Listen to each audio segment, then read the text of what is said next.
ਇਹ message please share ਕਰਿਓ ਜਿਹੜੇ ਆਪਣੇ ਯੂਕਰੇਨ ਤੋਂ ਸਟੂਡੈਂਟਸ ਨਿਕਲ ਰਹੇ ਨੇ ਉਹਨਾਂ ਨਾਲ ਇਹ ਜਰੂਰ ਮੈਸੇਜ ਸ਼ੇਅਰ ਕਰੋ। ਬਹੁਤ ਵੱਡੀ ਨਿਊਜ਼ ਆਈ ਆ ਜਰਮਨੀ ਦੇ ਵਿੱਚੋਂ ਕਿ ਜਰਮਨ ਸਰਕਾਰ ਨੇ ਜਿੰਨੇ ਵੀ ਲੀਗਲੀ ਬੱਚੇ ਪੜ੍ਹ ਰਹੇ ਸੀ ਯੂਕਰੇਨ ਦੇ ਵਿੱਚ ਉਹਨਾਂ ਲਈ ਜਰਮਨੀ ਦੇ ਵਿੱਚ ਵੀਜ਼ੇ ਖੋਲ ਦਿੱਤੇ ਆ। ਸੋ ਇਹ ਬਹੁਤ ਵੱਡੀ ਨਿਊਜ਼ ਇਸ ਲਈ ਆ ਕਿਉਂਕਿ German education system may be ਦਾ ਬੈਸਟ ਐਜੂਕੇਸ਼ਨ ਸਿਸਟਮ ਦੁਨੀਆ ਦਾ। ਦੂਜੀ ਗੱਲ ਉੱਥੇ ਪੜ੍ਹਾਈ ਫ੍ਰੀ ਆ। ਸੋ ਜਿਹੜੇ ਤੁਸੀਂ ਲੱਖਾਂ ਰੁਪਏ ਦਿੱਤੇ ਸੀ ਯੂਕਰੇਨ ਦੇ ਵਿੱਚ ਉਹ ਫ੍ਰੀ ਪੜ੍ਹਾਈ ਤੁਹਾਨੂੰ ਹੁਣ ਮਿਲ ਸਕਦੀ ਆ ਜਰਮਨੀ ਦੇ ਵਿੱਚ। ਸੋ ਐਸੀ ਚੀਜ਼ ਨਾ ਲੂਜ਼ ਕਰਿਓ, ਮਤਲਬ ਕਿ ਬਹੁਤ ਵੱਡੀ ਓਪਰਚੁਨਿਟੀ ਦੇ ਰਹੀ ਆ ਤੁਹਾਨੂੰ ਜਰਮਨ ਦੀ ਸਰਕਾਰ। ਜੇ ਕੋਈ ਵੀ ਬੱਚਾ ਲੀਗਲੀ ਯੂਕਰੇਨ ਦੇ ਵਿੱਚ ਪੜ੍ਹ ਰਿਹਾ ਸੀ ਤੁਹਾਨੂੰ ਹੁਣ ਜਰਮਨ ਸਰਕਾਰ ਨੇ ਤੁਹਾਡੇ ਲਈ ਵੀਜ਼ਾ ਖੋਲ ਦਿੱਤਾ ਵਾ।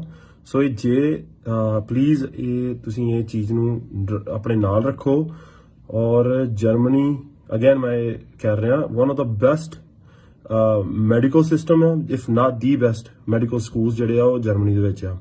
ਇੱਥੋਂ ਦੇ doctor the best trained doctors ਨੇ ਦੁਨੀਆ ਦੇ ਵਿੱਚ। ਮੈਂ ਅਮਰੀਕਨ ਹੋ ਕੇ ਵੀ ਇਹ ਗੱਲ ਕਹਿ ਰਿਹਾ ਕਿ ਜਰਮਨ ਸਾਡੇ ਤੋਂ ਵੀ ਕਈ ਥਾਵਾਂ 'ਚੋਂ ਅੱਗੇ ਆ ਔਰ ਜਰਮਨ ਟੈਕਨੋਲੋਜੀ ਸਾਡੇ ਤੋਂ ਬਹੁਤ ਅੱਗੇ ਆ ਕਈ ਥਾਵਾਂ 'ਚ ਕਈ ਚੀਜ਼ਾਂ ਦੇ ਵਿੱਚ। ਸੋ ਇਹ ਓਪਰਚੁਨਿਟੀ ਨਾ ਮਿਸ ਕਰਿਓ। ਇੰਡੀਅਨ ਮੈਡੀਕਲ ਸਟੂਡੈਂਟਸ ਨਾਲ ਗੱਲ ਕਰ ਰਿਹਾ ਕਿ ਜਰਮਨੀ ਨੇ ਆਪਣੇ ਵੀਜ਼ੇ ਖੋਲ ਦਿੱਤੇ ਆ ਇੰਡੀਅਨ ਮੈਡੀਕਲ ਸਟੂਡੈਂਟਸ ਦੇ ਲਈ ਕਿ ਤੁਸੀਂ ਹੁਣ ਵੀਜ਼ਾ ਇੱਥੇ ਅਪਲਾਈ ਕਰ ਸਕਦੇ ਹੋ, ਜਿਹਦਾ ਮਤਲਬ ਕਿ ਤੁਸੀਂ ਫ੍ਰੀ ਦੀ ਪੜ੍ਹਾਈ ਜਰਮਨ ਪੜ੍ਹਾਈ ਇੱਥੇ ਲੈ ਸਕਦੇ ਹੋ।